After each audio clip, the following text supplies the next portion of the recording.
Vazhdojmë me përgatitjen e recetës së radhës. Sonte do të përgatisim pite të mbështjellur në rreth. Disa i thoni rethanik, disa i thon koll burek. Pa humbur kohë, vazhdojmë me përgatitjen e brumit. Fillimisht në një enë më të madhe dhe më të thellë do të shtojmë 500 ml ujë. Ujin zakonisht unë zgjedh që ta përdor të vakët. Nuk e përdor ujin e ftoftë. Në këtë mënyrë brumi bëhet më i mirë dhe lëshon më shpejt. Vazhdojmë tani ujin e shtojmë në një enë më të madhe. Brumi i pitave të na bëhet më elastik, gjithmonë shtojmë brenda pak vaj. Unë po përdor vaj ulliri dhe në total do të shtojmë 2 lugë gjelle. Vazhdojmë që të shtojmë edhe një lugë të mesme me kryp. Përzijem mirë një herë para se ta shtojmë miellin.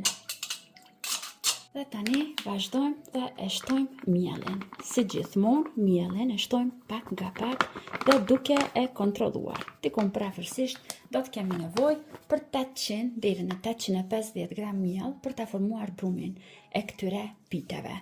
Vazhdojmë duke e ngjeshur një herë me dorë kështu dhe vetë brumi do të na tregon edhe sa miell duhet që t'i shtojmë. Nuk duhet që ta bëjmë shumë të fortë brumin, bëni kujdes.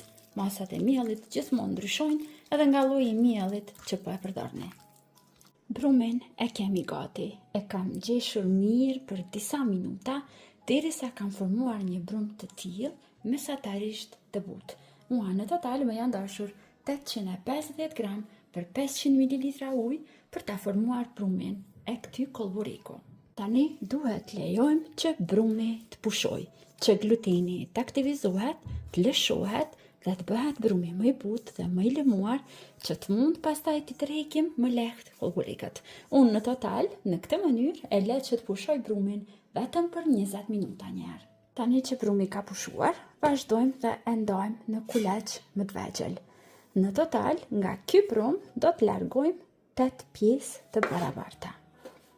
E ndajmë një herë në gjysë dhe tani nga secila gjysë largojmë nga 4 kuleç. Unë po i bëj kuleçt e vegjël. Pasi i ndajmë 8 pjesë të barabarta me shumë pak miell secilin kuleç, e ngjeshim pak dhe ja japim këtë formën e mirë rrumbullake. I lëmojmë mirë dhe i largojmë anësh. Vetëm bëjmë kujdes që të gjitha kuleçt t'i kemi në madhësi të barabartë. Përsëri tani shtrojmë pak miell në tavolinën e punës dhe i marrim tani kuleçt një nga një, i hapim me shkop shumë pak, lehtë. Në këtë mënyrë 2-3 herë.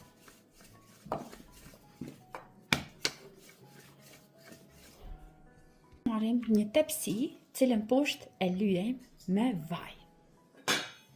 Sipër secilit kuleç shtojmë vaj. Vaj është ai që ndihmon që të zbuten petët dhe të na hapen më lehtë. E lyjmë mirë me vaj.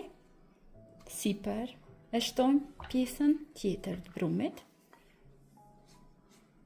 Vazhdojmë lyjem me vaj. Në të njëjtën mënyrë përgatisim gjitha kështu, duke i renditur një mbi një dhe duke i lyer me vaj. Pasi i rendisim gjithashtu një nga një duke i lyer me vaj, sipër i mbulojmë me një qese kuzhine dhe lejojmë që brumi të pushojë diku parafërsisht 20 deri në 30 minuta. Në varësisht se sa e keni bërë të butë brumi, do ta kontrolloni. Nëse pas 20 minutave ju duket që po lëshon brumi, vazhdoni të hapni. Por unë në çdo rast do të pres 30 minuta. Tani që ka pushuar brumi mjaftueshëm, vazhdojmë me hapjen. Siç po mund ta vrini, brumi ka pushuar mirë, është bërë i mirë për hapje. Tavolinën e punës, thjesht shtroni vaj dhe vazhdoni ta tërheqni atë sa ju lejon kulaçi që ju e keni përgatit. Mos keni frikë, nuk do të ngjitet për tavolinë. Vazhdojmë kështu. Hapim edhe pak. Tani vazhdojmë këtë pjesën këtu, ta lakojmë pak për brenda dhe ta bëjmë të gatshme për mbushje. Për mbushjen, sonte unë do të përdor gjizë. Në Ramazan më pëlqen që pitat t'i bëj me gjizë, duken më të lehta, por ju mund t'i bëni me çdo gjë që ju keni dëshirë. T'i mbushni sipas shijeve të juaja. Vazhdojmë tani edhe një herë ta mbështjellim në këtë mënyrë.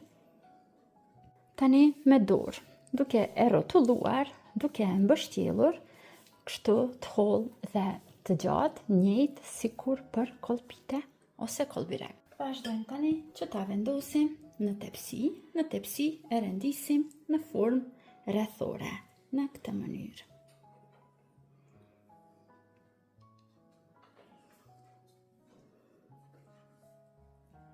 Si kemi përfunduar me renditjen e gjithë prumit në tepsi, tani marrim pak gjalp të shkrirë dhe vazhdojmë sipër ta lyejmë kolpiten, kolburikun ose çfarëdo lloj emri që ju e njihni.